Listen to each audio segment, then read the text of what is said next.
I do not know what has left you empty or made you feel like you could not be enough, that your love was not enough. But I can promise you, as long as your heart is beating, you are meant to be on this earth, and that you have more love to give, and there is more love to be given to you. My name is Selassie, and welcome to the Chat with Selassie. On today's episode, I will be having a chat with a gentleman. He has been very inspiring to me personally. He's an actor, writer, director, and an accountant. So we are going to be talking about his struggle with low self-esteem and lack of self-confidence when he was younger and how he overcame that. We are glad that you stopped by to watch this. I hope you enjoy.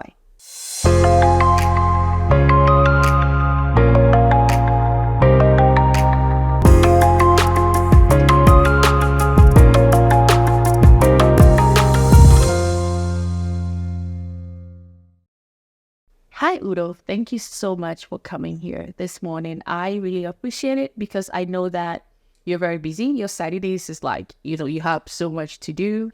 But I'm glad that you made time to come here and have this chat with me. How are you? I'm doing good. How about yourself? Good. I'm doing well. I like your haircut. You look handsome. Thank you. Thank you. A little switch up. Yeah. So, tell me, how has life been so far? I know that, you moved to Atlanta here. Like, how has your life been here in Atlanta? Just in like brief words. I mean, life in Atlanta has been very, very good to me. As far as like the reasons why I decided to move out here, I've made strides in my career. I've learned more about myself to be a better person in all facets of life. I've met and created good relationships with people to help me career-wise, personal-wise, etc. And I'm happy that I'm alive to say it. I like that. I like that you saying that you are happy that you're alive to say it. I think that's a very important piece that sometimes we all forget, especially when we're going through like tough times. We forget that, I might not have this or I might not have that, but I'm alive, and I could get it some other time. But the most important piece is that we are alive. So I'm glad that you did touch on that.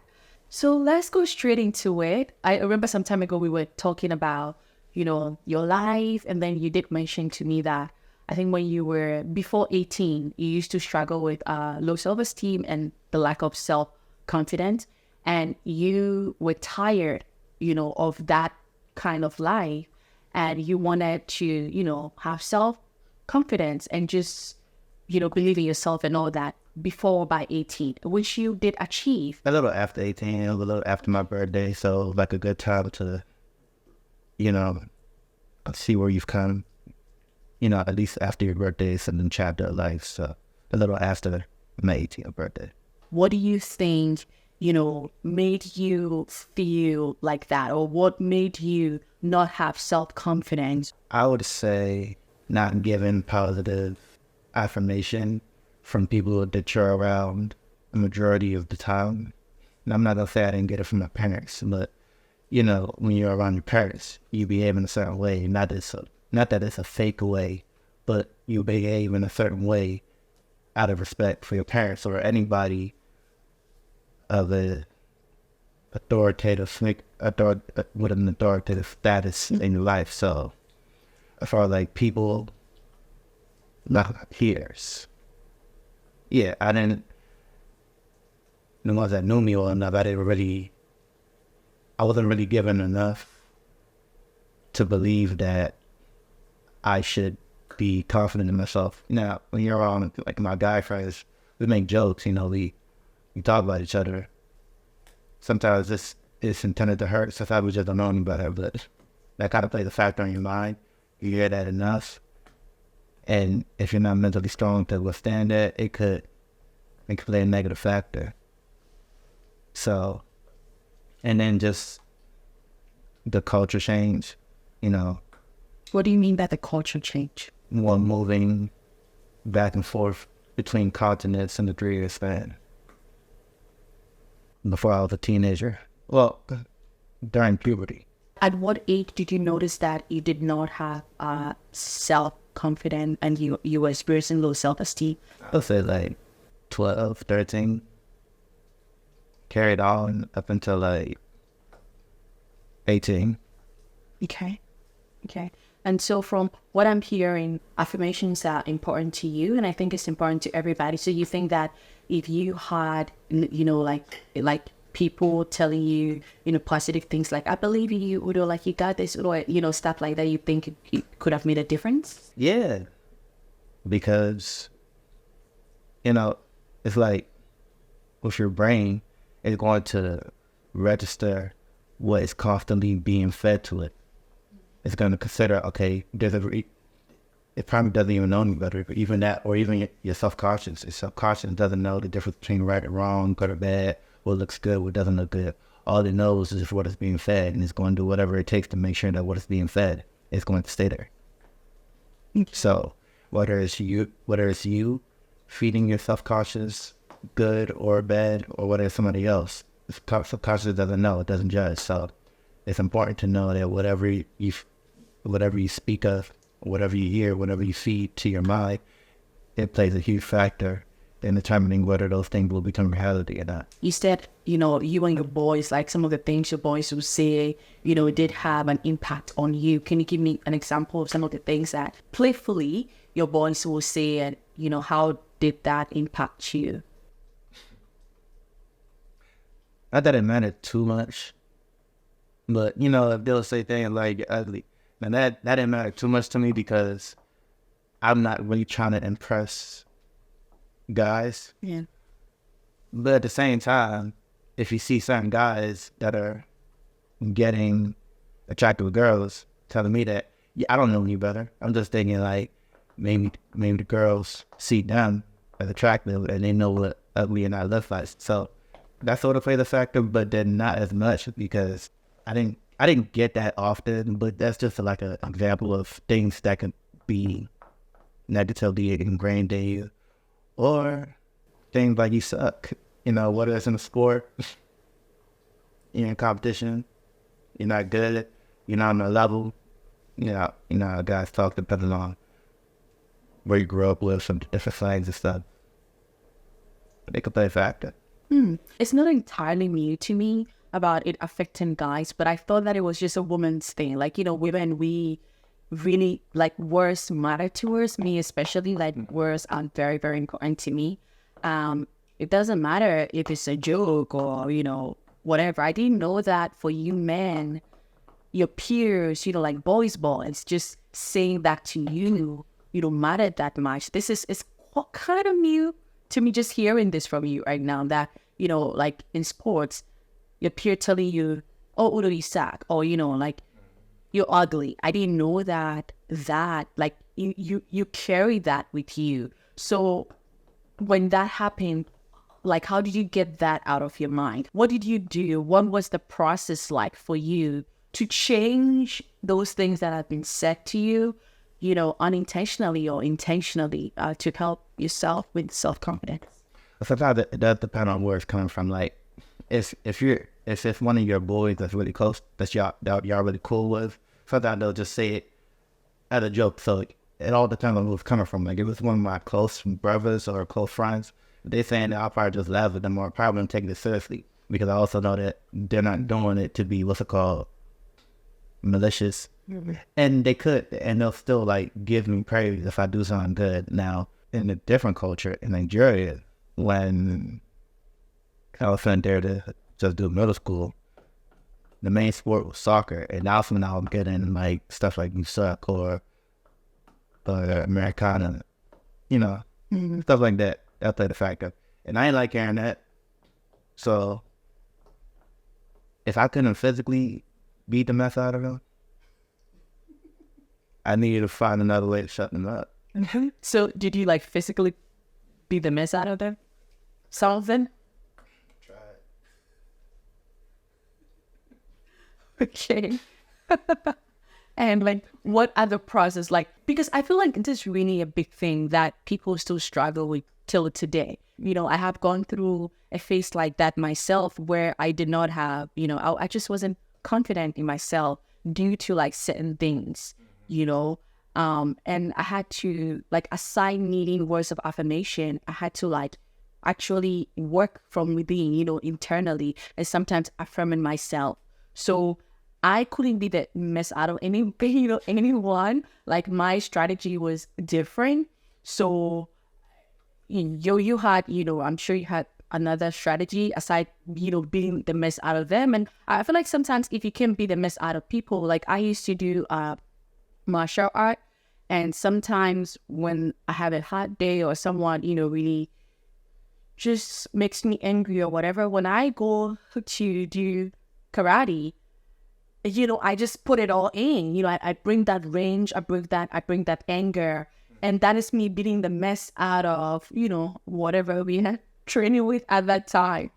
Because I don't have this train too, So what other strategy did you use? Like, did you speak to a therapist? Did you work on your mindset? Like, what other strategies did you use to help yourself? Well, I didn't even know about therapy until like my late 20s. No, not my late 20s, my 20s.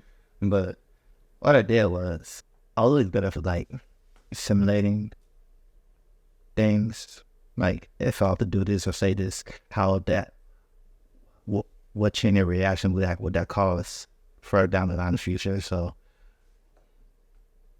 when I am able to think clearly, when I'm not emotional, whether it's happy or sad, and I am able to think logically, I think about what my actions or my words, how it'll like, what will be the consequence of my actions in the future. And if it looks good, then I'll go about and doing whatever I feel like doing or saying. But if it's not good, then I'll look for solutions to, get them to stop saying or doing whatever it is I don't like, especially if I don't need it. Long story short, I just had to improve on my communication skills. You just had a what? Improve on my communication skills. Okay. And like, not let the words bother me, and the only... You mean the words of other people? Yeah. Okay. And to use my physical means of defense only when I have to. Okay. So also you did give us like a general, view, the fact that you did experience, lack of self-confidence and low self-esteem. So what are some of the things that like you would do? Were you playing small because of low self-esteem and, the lack of self-confidence? Did you not want to go to certain places because you felt like you did not fit in or you did not belong? Like, what were those things that you would do or you would not do when you were experiencing that? Were you able to approach a girl? Did you feel like cute or handsome enough or confident enough to approach a girl and, ask them out or compliment them or stuff like that? Then I already asked all girls out a bit, and not until like after 18, not to college, I ain't really asked no girls out, honestly. So you were a good child. You were a good kid. I'm not doing it to be good. I was just doing it. If I had confidence, I'd be a bad child. If you want to put it like that. No. Yeah. So it wasn't because it was wrong to do it. I was just doing it because like I didn't think I was worthy, But you'll be surprised if you get out of your own head how the way the world views you. So when I was in high school, I was surprised at the attention that I was getting from her, because prior to that, I wasn't, apart from my mom and everybody, if you're a guy, your mom always gonna tell you you're handsome and stuff. So you automatically think that's a lie because your mom ain't gonna tell you otherwise. But yeah, prior to that, I didn't see myself as the apple of a girl's eye, or what's it called? The sugar in their tea. Yeah, any of those metaphors. Yeah, I didn't know that I could be that because I didn't really get the indication of that, and a lot of that has to do with myself too.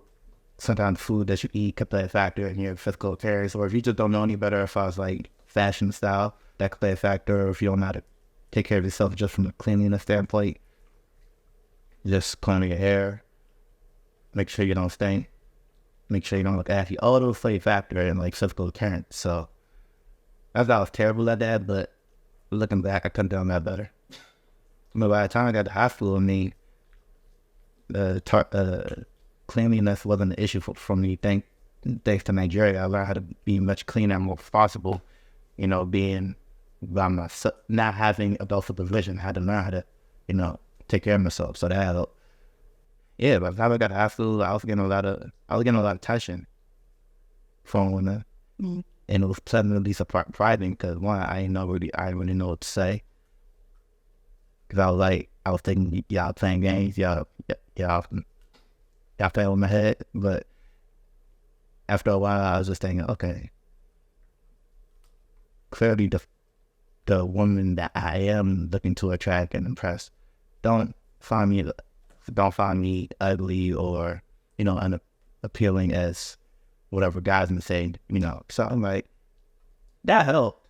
Now I just need to figure out how to maintain conversations with them.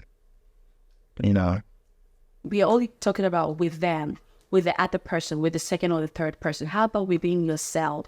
You did tell me before that you were tired of, not having self-confidence and, having low self-esteem. What made you tired? What got you to that point? Like, I'm tired of living this way. I need to believe in myself more. Taking all those L's in senior year of college, high school. Taking all the what? L's. What is that? Like losses, like not finishing the deals, whatever, in sports, or, not like getting those girls that showed me the attention that I wanted. It showed me that they were interested, not knowing how to capitalize on that in sports. And I played football in high school. My 11th grade year, I was really good, but our team was some trash. And I feel like if I was at least, I was confident in my ability. I was always confident in myself from a physical standpoint, but maybe if I showed more leadership vocally, probably could have played a factor in us winning more. And then my senior year, I didn't make the team because I messed up with my grades that I take full responsibility for, but at the time I thought I was untouchable. I thought I can get away with anything because of my status on the team, but that didn't work. So that was another loss. Now with the track was cool. I was like fourth in the county in the activities that I did. I did shot put and discus, and every time we went to a track meet, I would always finish in like top 3 and stuff. So when it was time to perform to go to the state championships, for some reason I couldn't perform as well as I could. I don't know if the pressure was too big. I was sick that day, and it was my birthday. I had lost my phone that day. A lot of things were just going wrong and happening all when I need to perform most. And I didn't. I underperformed, and I didn't make it to state championships. And people that I was doing better than the entire year made it over me. I was just looking at them like, what's that? So that, and hearing people say that, just this is not good enough. I didn't like hearing that in high school, and not being able to confidently sit around certain people, even my teammates. I didn't even really. And when it was last time, I made excuses to not be hungry as a reason to not want to sit alone. Mm-hmm. That feeling. You'll be surprised. I still nothing really to fear, but those things like that. And then let's say when it was time to graduate, I think I don't know how they do it in other states, but I know in Maryland and PG County, we'd have to sign out. Mm-hmm. If you're a graduating senior, you have to sign out. So maybe he was the vice principal at the time, but he was looking at our name and he saw. I told him, I put Simon in the blue. He's like, that's not what it says here. It said Udo Common. I'm like, yeah, it said that, but I told people to call me Simon because I didn't want them to keep on messing up my name, and that too. Being African, having your name being butchered to make fun of, that played a factor too. I was tired of hearing that. I'm like, I just wanted to make it easy and tell boy be a T. I'm like, and he said, man, you gotta make them say how to say your name. You know what I'm saying? Like, that's your name. You gotta be proud of it. Yeah. And I was like, in my mind, I was like, you know what? You're right. This is another side of me not being confident in myself and who I am, and I've just let a lot of things slide. So. Yeah. You know, the thing you said about letting them sing, you know, let them say your name right, like that is your name. You and I, we did have the same acting instructor at the same studio, remember? Shanessa.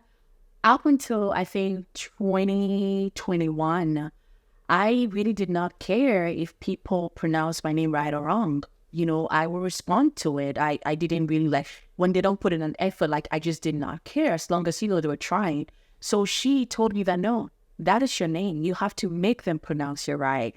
And, you know, when I sat by myself and, you know, I thought of it, that was when I started thinking like, oh, it is actually very important that people, you know, say your name right, because that is your name. Like, that is you, you know. So it's very good that you were told that at a very early age. I was just told, like, I feel like in 2021, you know, that was when it became important to me.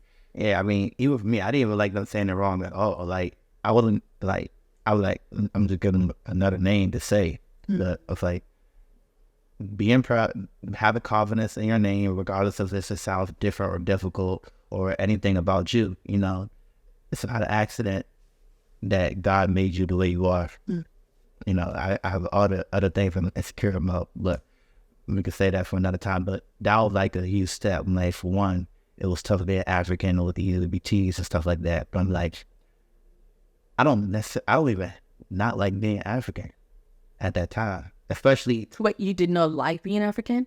No, I wasn't ashamed of being African. Especially after I experienced 2 years of it there.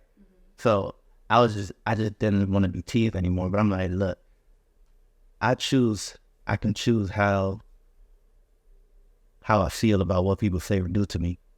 If I don't want to feel something, then I ain't going to feel something. And if I don't like what they saying, I need to find a way to let them know that, hey, I don't like this. You say it this way, or you can get to stepping. You know what I'm saying? He's so funny. But like, that was the start. I'm like, okay, I'm about to finish high school. There were a lot of checks that I didn't take because I was too conservative. I was too shy. I just turned 18. I'm getting ready to start college. This is a great way for me to, like, start anew. And it starts with the name. Be proud of your name. Let them know this is your name. Teach them how to say it. And don't tolerate anything less. Yeah, I like that.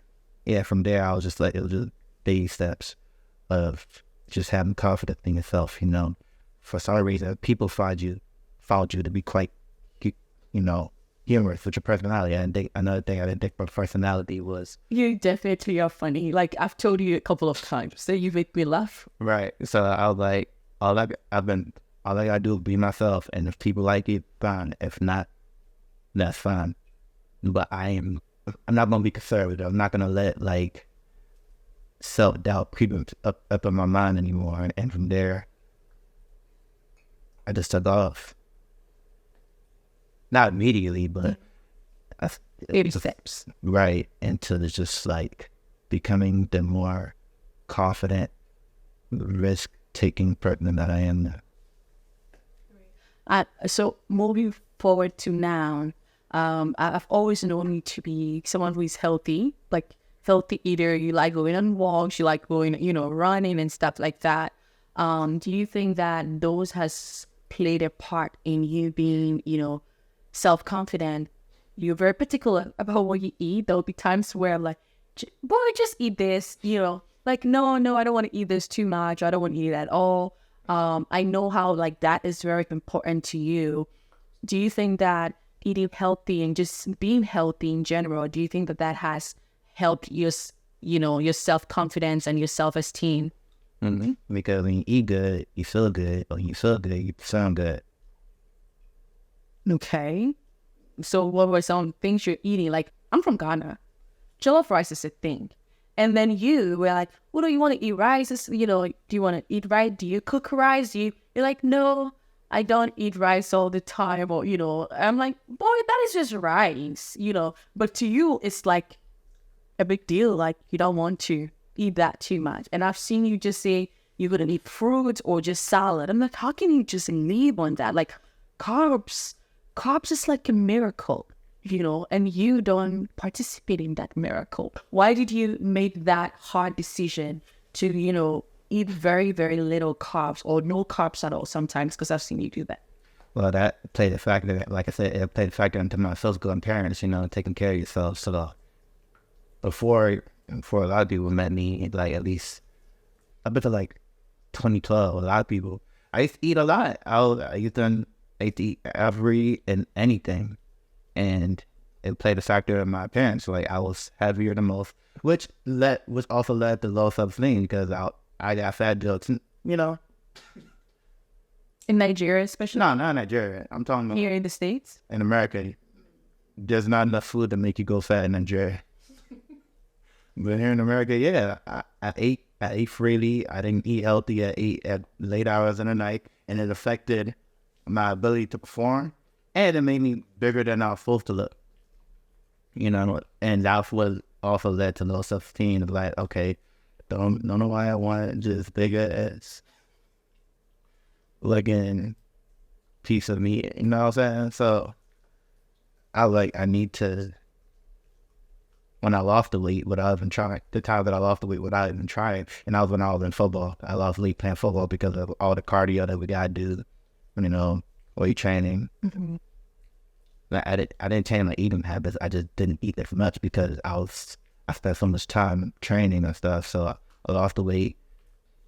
That's when I wasn't really teach as much, and also I was really good on the football team. So if they like you, because you can perform well, there's very little jokes that's going to be made about you because they want you to be at your best because they believe in you. They feel like you're really helpful to the team. But yeah, after I realized that, after I started learning which kind of foods, how they play a factor to your overall health, that's when I became more cautious. Certain foods don't help with your skin. Certain foods add weight in the wrong places or fat. And once I learned that, I'm like, okay, I need to cut that down so I can look good and feel good.